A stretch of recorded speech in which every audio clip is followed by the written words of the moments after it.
Welcome back to the UK Crypto Podcast. I'm Paula and I'm joined by Matty. One of the biggest misconceptions in crypto is that you need to be glued to the charts all the time. Social media makes you feel like if you're not trading constantly, you're falling behind and you'll never make money. So today we're going to ask a simple but important question. Can you still make money in crypto without trading every day?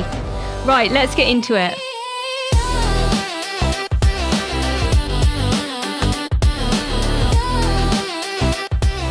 Before we start, just a big thank you to today's sponsor, which is BTCC. It's one of the oldest, most established exchanges within crypto. BTCC is currently live in the EU, in the USA and Canada. For UK users, access currently requires a VPN, but for many traders, that extra step is well worth it. With the link in the description, you can access enhanced sign-up and deposit bonuses. As always, make sure you read the terms and conditions on the website so you can ensure it's the right website for you. The link is in the description.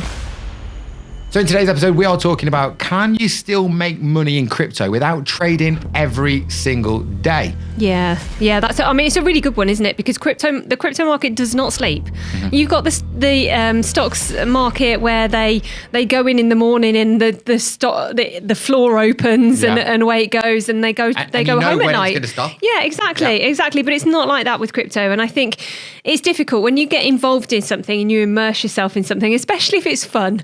So if you're making trades or you're investing in spot and you're seeing the market go up, then of course you want to be checking the charts all the time. Yeah. But honestly, long term, I don't think there's a lot of longevity in that. Yes, I mean, it depends which element of crypto you're into. So if you are spot holding, so you are buying crypto long term and you're buying it on day one and you're going to hold it for a very long time, then I think that's okay because you don't need to glue yourself to the charts. But I think quite often, especially with social media, we're getting bombarded with day traders. Yeah. The Lambo boys. This is what I did today. Yeah. And they fall into one or two camps. They're literally going, I just grind every day. I'm grinding. That gives the illusion that maybe you need to trade continuously. Yeah. And then on the flip side, you've also got the people going, here's the screenshot of what I made today. I traded for exactly 15 minutes this morning and now the rest of the day is myself. Again, unrealistic targets. Yeah. So I think actually we need to just cut through that a little bit. Look about what different cryptos look like in terms of effort from you on a time basis in the day. I kind of cut through that. That's what I think. And also I think that we've just got to balance that out with there are some very successful traders out there. There's some very successful day traders out there. There are some people that get up in the morning, they make one fantastic trade. They're out of it in 15 minutes and away they go. Yeah. But what about the trades they don't win? Because there is not a single trader out there that wins every single trade. And if anybody tells you they do, they are lying. And I think you've just got to take it all with a pinch of salt because people share the successes because they know that's what clicks the video. That's what makes people want to view the videos. That's what makes people want to interact because it's this aspirational lifestyle. But nobody is successful all the time. So I guess there is just a balance with that. And we don't want there to be no reality to this because we want crypto to be accessible to everybody. And I think there are so many different, you're right, there's so many different parts to crypto, and how you're going to invest your money is going to depend on how much time you need to spend worrying about what the charts are doing, what the price action is on that day. Absolutely. And I think most people, when they say, I want to get into trading, it's usually because they want a form of regular money coming in. Yeah. So I'm not talking about the people that just buy crypto and hold it for a long time. Right? That's a different type of person. They're looking at a long-term investment. Yeah. When you meet people that say, I'm relatively new to crypto, I want to learn how to trade, it's because they're looking for a regular income. Yeah. And of course, you're going to need more hours on the clock, more miles on the road when it comes to doing that and getting yourself a permanent income on a regular basis. Yeah. Well, it's like anything, isn't it? I mean, you don't suddenly buy a pair of trainers and you're a marathon runner. You've got to put the miles on. You've got to do the work. You've got to go through the cycles. You've got to learn your skills. 100%. Yeah, absolutely. And I think if you are like you say, if you're a spot holder, you don't need to be looking at the charts as much. If you are leverage trading, but you're leverage trading at a low leverage, you potentially have got trades that you're going to put on. You might spend a week looking for your perfect entry before you've even gone into your trade, and then you might have that trade on for weeks or months at a time. So again, that means that you don't have to be in crypto all the time, as in looking at the charts all the time, to be able to be accessing some of the profits that you could potentially be taking out. But if you're a high leverage trader, or if you need are to be on it. You've got to be watching the charts all the time. You can't be going to work and having a high leverage trade on. You need to be looking at the markets. So if your work doesn't allow you to access looking at the charts and being able to access your exchange, then that doesn't fit in with you being a day trader on a high leverage. Let's be honest. I've lost money on a trade before now at high leverage because I went to the toilet. Yeah, exactly. Right. And I remember going back to that stream. And me. I just want to say that. Have you done the same thing? Well, because when we were on holiday, I don't know if you remember, but we were out for dinner and I needed to go to the loo, and I checked my trade. And where were we? We were in Spain in the summer at the restaurant that sold the hot chocolates and the churros. Oh, I remember. Yeah. And I'd gone to the toilet and I knew that the market was looking a little bit dodged. I thought, do you know what? It looks like it might turn. I was not expecting to come back out of the toilet and have my trade completely liquidated.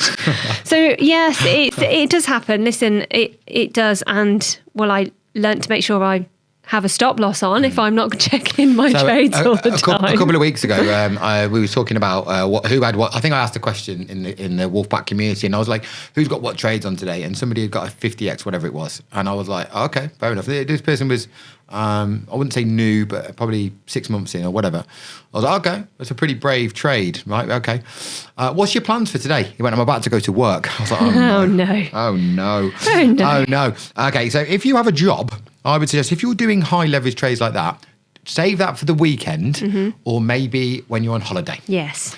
Not when you need to go to the toilet on holiday. Or when you're at work and all of a sudden you're not on your time, you're on your boss's time, where all of a sudden other people can affect what you can do in the next hour. I think you've got a lot of people that are very loud in the crypto space that want to share the gains, that want to share the big wins, that want to share the screenshots from their exchanges when they've got whatever trade in the green. And it's great and it's nice to share in other people's successes. But you know what? I think there's probably way more people out there making quiet, consistent wins.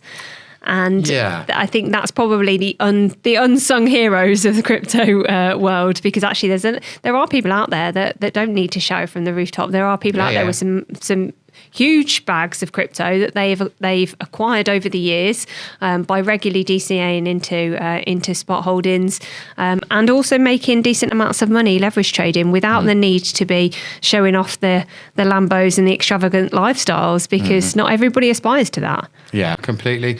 But going back to that social media thing about the sharing, I personally don't share trades on social media where I show the value. So I hide the value. I don't know if you ever noticed I do that. So, you can switch the value off and on. So inside the community, people can see the value of my trades. Yeah. But on social media, I don't, because actually I think it can sway people's views. So let's say, for instance, I do a trade and I don't know, made $2,000, $3,000, whatever. Well, look, you might have somebody that's looking at that going, "Oh, well, I like to do that," and then you say to them, "How much are you going to put in?" And they'll go, $200. Yeah, exactly. Yeah, exactly. Because it's not about for me, it's never about the value of the money in your account. Because at the end of the day, everybody's personal situations are different, aren't they? And nobody's here to judge. Listen, I'm not here to judge whether or not you've got £10 in your trading account or £100,000 in your trading account. Percentages is so important. Exactly. I think that's probably more important than the value. Exactly, and I think celebrating these percentage wins is so important, and it doesn't matter how big a pot that is. It's just I think I'm actually really proud of the Wolfpack, because we've got a culture in there where that judgy element that you get in some communities is not there. Yeah. So if somebody's got a $20 trade on and somebody's got a $2,000 trade on, you don't get the people up there sort of having a little bit of a smirk at the ones that are still learning and using lower value.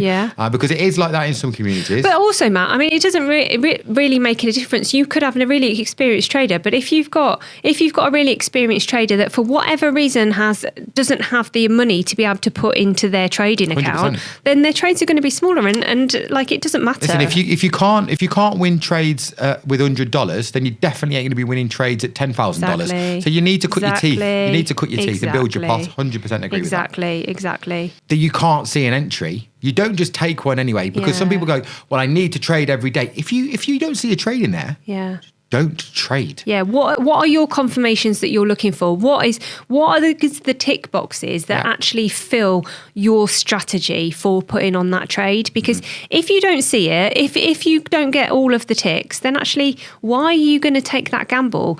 It's ultimately you're going to take yourself out of the game, because you'll end up losing the money that you've got. And if you're losing the capital, then how are you supposed to make any trades? But I think you're right. People feel like they've got to have a trade on all the time, and that's not necessary, because taking the wrong trades is arguably worse than not being in a trade. It's definitely worse. I mean, more trades does not equal more progress. No. What does equal more progress is successful trades and the minimal losing trades. Yeah. Because everybody's going to have a loser now and again. Yeah. But I think that forcing of trades, thinking, right, well, this is the day. They'll go, I'm going to do a full day's trading on Saturday. Because I'm off work. Yeah. Yeah. Well, what you should be doing is on Saturday, I've got time to look for a trade. Yeah. Absolutely. Not go, I'm definitely trading on Saturday. What if the market conditions are wrong? Exactly. And also, I think it's really important that you may have losing trades. If you felt like you've put that trade on and it met all of your criteria to get in the trade, but it still failed, well, actually, are you sitting back and looking at why that happened? What can you learn from it next time? Because these things do happen, and we're not perfect. We are human. We're not AI. We're not putting these trades on because we've seen something on an algorithm. We are humans, and everybody's there to make mistakes. And I think it is a learning process. So not just losing trades, but also looking at what happened and what could you do different next time, so that it is a valuable lesson and not just a losing trade. Yeah, absolutely. I think it's one of the most undervalued skills in crypto by far. Not even in question, that one. It's not even in question. But again, it takes time to learn these things. It's one of the reasons I'm really enjoying making these podcasts, because yes, I've got our current audience to talk to about this. Yes, we've got our community to talk to about this. Hopefully the podcast is going to give us a new audience for us to be able to share these things. Because absolutely. I wish when I first started out in crypto, I'd have found me. Do you know what I mean? Like for the lessons that I'm teaching people, it would have saved me a fortune. Yeah. It has saved me all the mistakes, because I had to bumble through that on my own. Yeah. I had no... But I think a lot of people feel like that, And I'd actually hop around social media. I'd hop around different people's opinions. And actually there was... Hang on, wasn't it chat boards back then? Was it what, sorry? Chat boards back then. You mean 4chan? 4chan, there we go. Yeah, but that was the early days. I wasn't trading then. I was just buying Bitcoin. That's a different scenario. But once I started to do some trades... Mate, hopping around. And then again, I also had unrealistic expectations at the beginning. And you'd think, oh, well, they're only working for half an hour a day and they've just done 10 grand. I want to do that. How'd you do that then? And you kind of, because I had no method, no structure, no mentor, no real path, you kind of learn the hard way. And the reality is, if you're on your own, quite often that hard way is by losing money. 100%. And then you have to learn the lesson and go, oh, okay, I lost money 3 times by doing that same thing. That same thing isn't a good idea. Yeah. And then you'd narrow it down and go, that worked. Okay, I'll do that and a little bit of that. Okay, that worked again. And you kind of build your own method over the years. Yeah. Plus, I then got influenced by some other people as well, especially over in America. There was some American content creators, which although their cheesiness used to drive me up the wall, the message was the important thing. Yeah. The message was the important thing. And actually, I took quite a lot from some people there. I'm not going to mention who they are now, but there is one content creator in particular, if I ever met him, I'd love to be able to say, honestly, I need to pretty much do what I do because I took these messages from you. Yeah. I'd love to be able to tell that person that. And one day, hopefully I will. You just never know, because let's face it, content creation in the crypto world, although it's global, it's a very small world. Yeah, absolutely. So one day their paths might cross. Yeah, he might just go, I don't care, go away. And I'll be devastated. I'll be sat there. In fact, that's what this hood is for. You can zip it all the way up. Exactly. But I also think there's another argument to that, because when you're seeing somebody on socials and they've made their 10 grand for today, Okay. Well, if you really break that down, have they done multiple trades at a smaller amount and they've accumulated up to that? Or have they put a monster giant trade on and they've managed to achieve, I don't know, 10%? Yeah. Because was it high margin? Exactly. This is completely different strategies, and we've got no point of context when we're seeing these wins on social media. So again, it's about just breaking that down and understanding, because if you've got a smaller pot of money and your aim is to make 10 grand, well, you've got to have a lot of wins to get up to that. If you've got a bigger pot and you can put more margin in, well, actually you can look at a lower percentage of needing to win on that trade to achieve the goals that you're trying to achieve. So we've just got to, make sure that we are being open to thinking about actually how did these people get to that point? Because it's not just a case that they've put on a trade, they've won, they've walked away. There's way more to it than that. It's so difficult though to have that transparency. So again, I don't share on open normal social media exact trades that I make. Occasionally, I might have a screenshot of one of our community members in the background. I don't do mine. And the reason I don't is because I once made a mistake. And I didn't know it was a mistake at the time. So I'd made a trade and it was a winning trade. And I had it as my background on TikTok. So you know when you do a green screen? Yeah. And I did it. And the trolls had a field day. Yeah. So, I got trolled from both angles. Yeah. I got trolled from people saying, that figure's not real. He's obviously photoshopped it. Yeah. I'm not. The amount was a large amount, but it wasn't like life-changing money. Yeah. And trust me, if you're going to Photoshop it, it'd be for a damn sight more money than that. Yeah. For me, that was just a very good trade. But they were like saying, "Oh, he's pretending." I was like, "What on earth are they talking about?" And then the trolls, the other side, came along, and they said he definitely could have made more money if he knew what he was doing. So I realised actually, there's no benefit to sharing these amounts on there. So whenever I see people do sharing their amounts, they almost always fall into the same category. They're trying to influence the younger people. Yeah. So for instance, it'd be the kind of people that maybe our teenage son would be interested in looking at. So either they're young, they're good looking, they've got the Lambo, they're in Dubai. Aspirational, isn't it? Yeah. And they're the ones going, bang, 50 grand today or whatever it'll be, because it's that type of content. Yeah. Whereas, the trolls aren't bothering going to them because there's nothing to troll them about, because actually that's not their audience. Yeah. Their audience is the young lads sitting there in their bedrooms, in the mum and dad's basement or whatever, going, I'd like a Lambo. I'd like to be in Dubai. I'd like that model sat in the seat of my car. And apparently trading is the way to do it. So it's almost like a thirst trap for boys, isn't it, with aspirations? Yeah. So for me, I don't do that. I do in my community. Everything's open inside the community. Yeah. But for me, there's no benefit to sharing the amount. But let's be honest, long-term holders historically outperform the most active traders. Like, it's, if you've got long-term holdings, your bags are going to grow. I'm not going to say definitely, but if you looked at the price of Bitcoin from when it started to the price of Bitcoin now, it's going to have grown a huge amount in that time. Most active traders don't win at that kind of rate.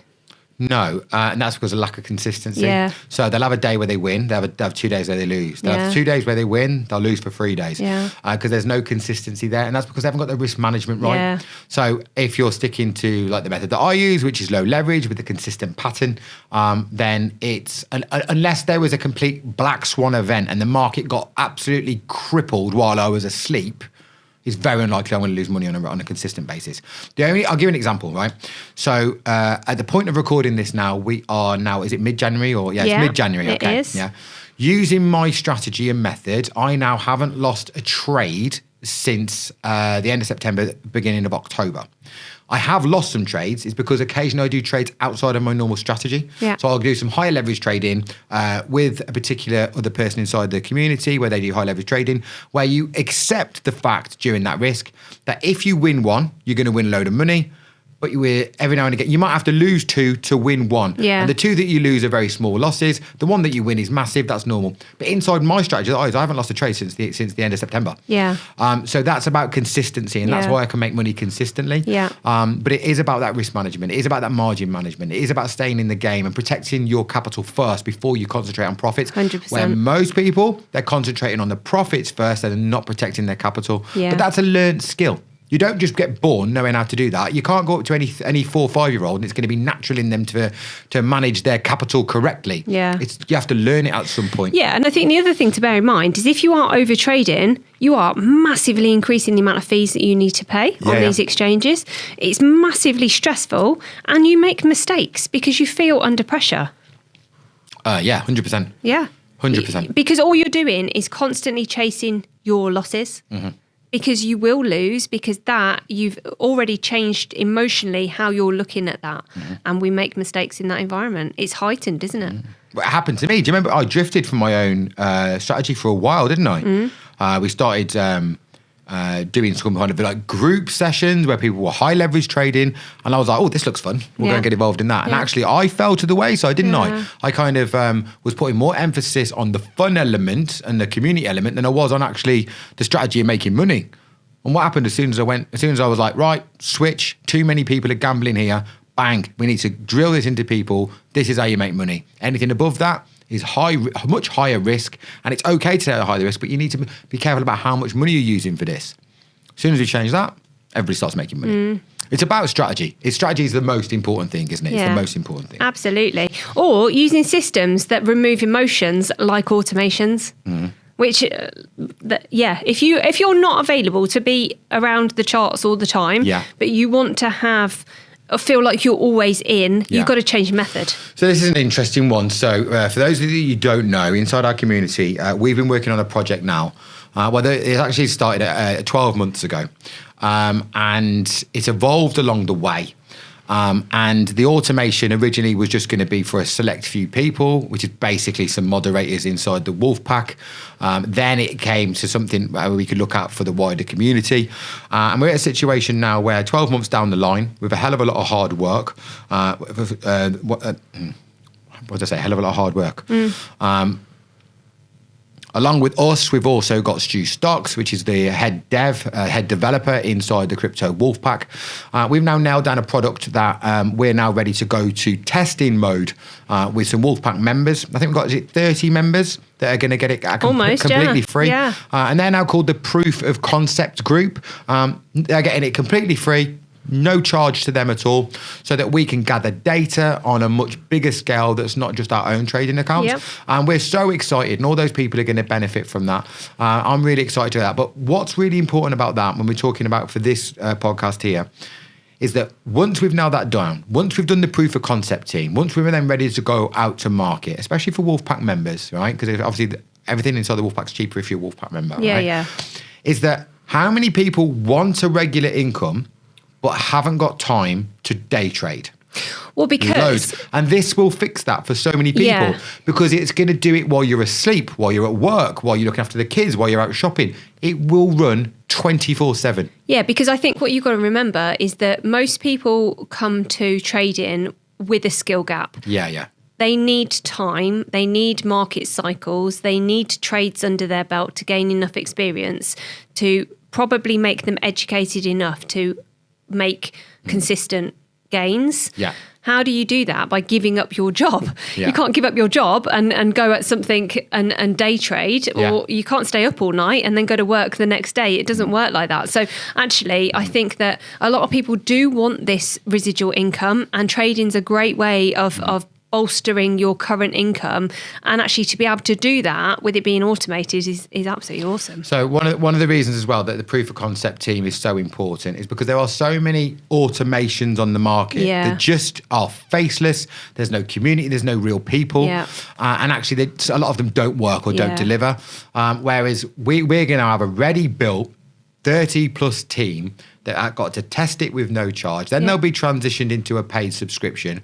And then when people turn up to go and be interested in it, they have got, well, by then, hopefully there'll be more. There might be 40, 50, 60 real people they can talk to about it before they even subscribe. Yeah, exactly. And I think that's going to be worth its weight in gold, to be honest, because it's all right as social media influencer going, I've just made 10 grand this week. Come and spend your money here. They're going to go, yeah, of course it is, mate. Yeah. But when you've got dozens and dozens of people going, this is the best thing I've ever done in my life. Yeah. You should go and get involved. Yeah. That's a different scenario because that's real people. What's it called? Social proof, isn't it? Yeah, proof.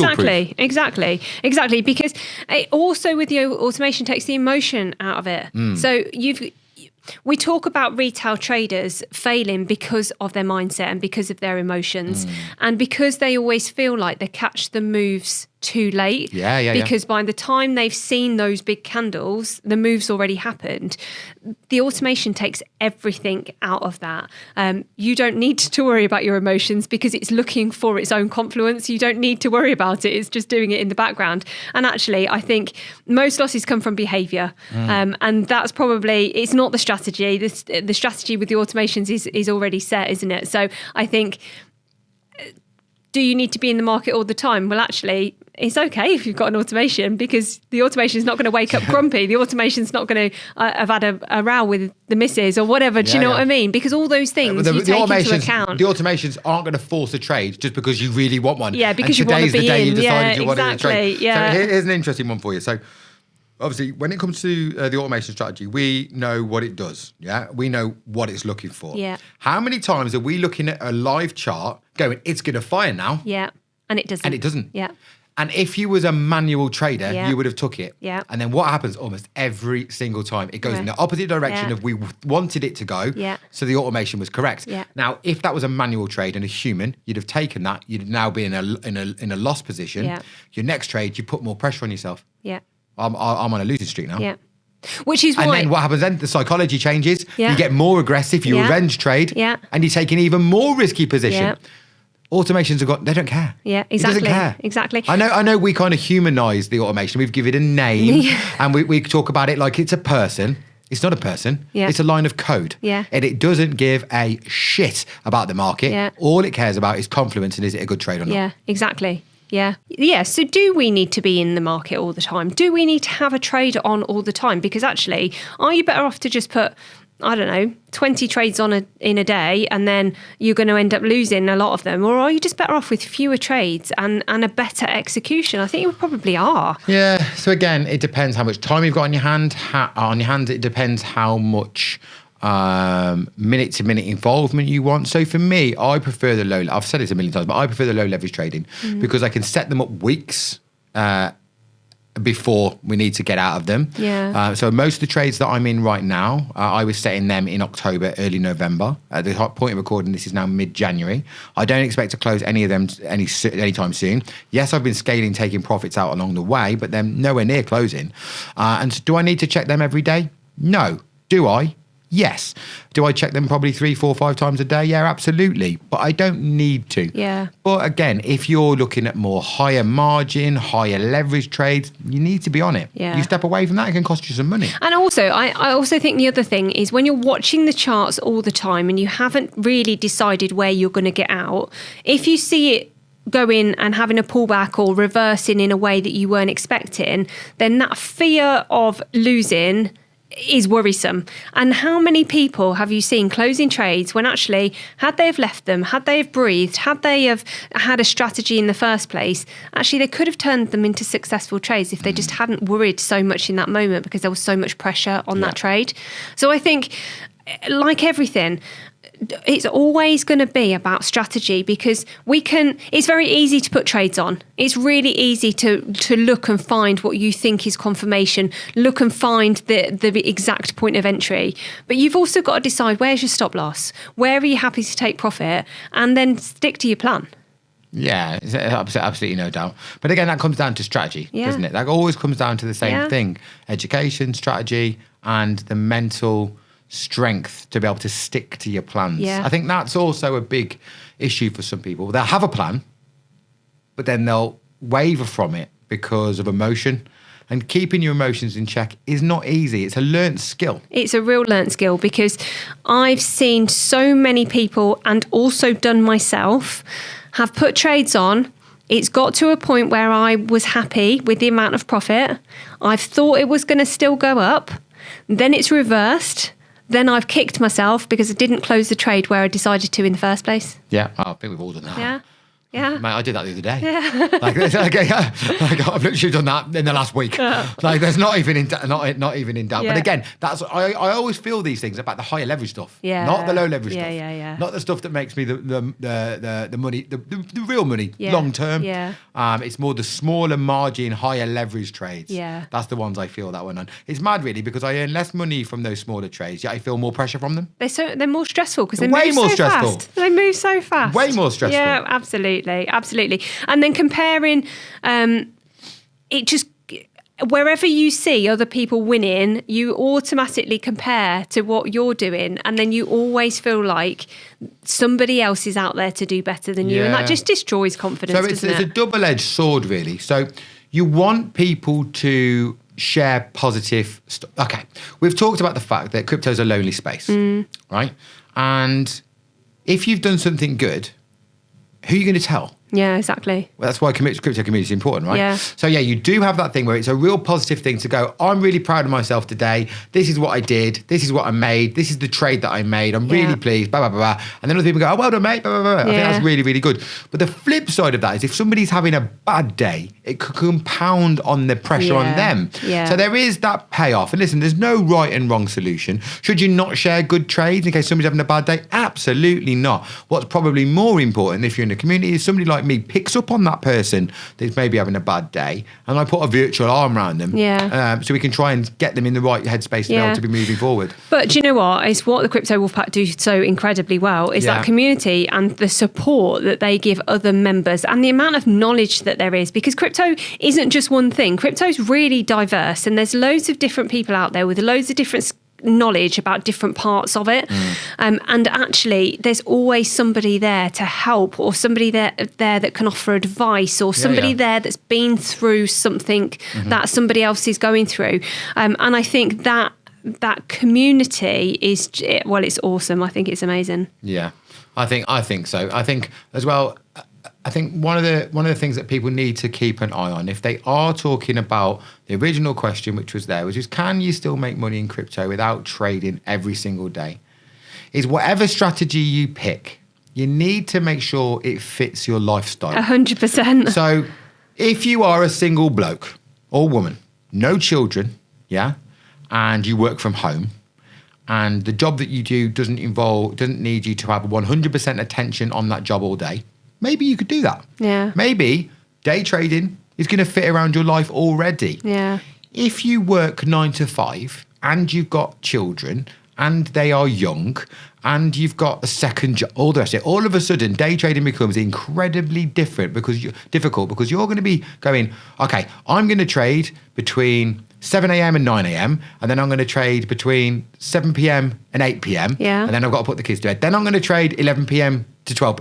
It doesn't work like that. Yeah. The markets are not waiting for you to put your children to bed. You either need to be in or out. Absolutely, when it comes to size up. Now, the lower leverage stuff, that could fit, in my opinion, that can fit everybody. Yeah. Whether you've got all day to trade or whether you've only got a small slither of an opportunity in your day or even your week, because low leverage trading looks like spot holding. If you leverage low enough and you've got enough money to be able to add to trades that are going backwards, so you can get a better entry in before it goes forwards, they can be open for months. Yeah, and I think that's the way forward. So if somebody is time poor, is that what it's called? If somebody's time poor, then the lower leverage is the best way forward because it's going to be less intense. What was you going to say? Well, I was just going to go back to your point about adding in, and I think a lot of people, and maybe people can learn this through doing your course, but there'd be a lot of people out there that are a bit scared of leverage trading and won't realise that you can almost DCA into your leverage trades like you can into your spot. So if you see your trade reversing, but you think long term, actually, I think this is the direction of travel, this is where it's going, you can add more margin to your trade and actually lower your point of entry. And that's a little bit like DCAing into your spot. And I think some people don't actually realise that, Matt. So I think it's probably a good time to just cover that. Yeah, so just like with the DCA method or the dollar cost averaging method in spot holding, if you are in listen, please be careful doing this on anything above about 5x, right? Anything below 5x, this is okay method to do. Anything above that, and you can dig a hole real quick, it costs you an absolute fortune, okay? But if you're set on, so my favorite number to go open a trade on is 3x, right? 3 times leverage. Now, if you go into a trade and it goes backwards, I will add to that position to lower my average cost so that it doesn't have to go up as far to be in profit. Yeah. Right? It sounds simple because it is. Yeah. I promise you, there is nothing complex about that method, and it works time after time after time. What you do need, though, is conviction to be able to hold it through a pullback and not panic sell it during fear. Yeah. As long as you can do that, because listen, unless you've backed a token that suddenly died, which sometimes that does happen, like Luna or whatever else, unless you're very unlucky, what goes down will come up, and what goes up will come down. So as it's going down, add to your position. As it goes up, we start taking profits. Yeah, exactly. But I think doing that to get your better entry, like you do on your spot holdings, is definitely a plan. It's something that I teach people every single day. Yeah. And quite often it's the number one thing that people come back to me and go, that's so obvious and it's brilliant, and I wish I'd have been doing it for years. Exactly. So as you mentioned it, I thought it was probably good to just cover that. And like all of the things that Matt's been talking about on here, they are all in the free crypto liftoff course, and it is free. There isn't a paywall halfway through, but it's all of the strategies, all of the things that within the Crypto Wolfpack we use to make money in both the bull markets and the bear markets. So if you are interested, whether or not you're a new trader, whether you've been trading for years, you just never know what you're going to learn. And the feedback that we've had from this course that Matt's created has been absolutely awesome. People that have paid thousands of dollars for courses have come back and said, actually, I wish I'd have just done this one instead and saved my money. So if that's for you, go and have a look. In the link is in the description of this video. Yeah, or they can go and search themselves. It's cryptowolfpack.co.uk. Go and click on the free course. Awesome. We started off this podcast by asking, can you still make money in crypto without trading every single day? And I think we've answered the question. The answer is, depends what type of trading you're doing. You need to pick the method that fits your lifestyle. And that's how intense of time you have available. Yeah. That's most important. Yeah. So I think as long as they've got that in mind, they need to look with inwards first towards themselves. What are they able to give? Yeah. And then they can look at the style. Yeah, depending absolutely. on how much time they've got. And also remember, just because crypto is 24/7 does not mean that you have to be in it 24/7. Exactly. You don't have to take a rest trade from the day. charts is not going to do anybody any harm. The charts will always be there. Yeah, absolutely. Well, thank you, Paula, for joining me for today. It's been absolutely brilliant. I can't wait for the next episode. And a big thank you to today's video sponsor, which is BTCC. Remember, they are in a leverage trading and spot trading exchange. They currently have licenses in the United States of America, Canada, and the EU. It's important because if you're looking for an exchange that is licensed in one of those regions, this is one of the oldest exchanges on the planet, and they are one of the big boys. So go and get involved. There is a link in the description, and you will be getting enhanced sign-up and trading bonuses with that link that you cannot get if you go direct to them. So if you want to lock in those bonuses, link in the description. And we'll see you on the next podcast.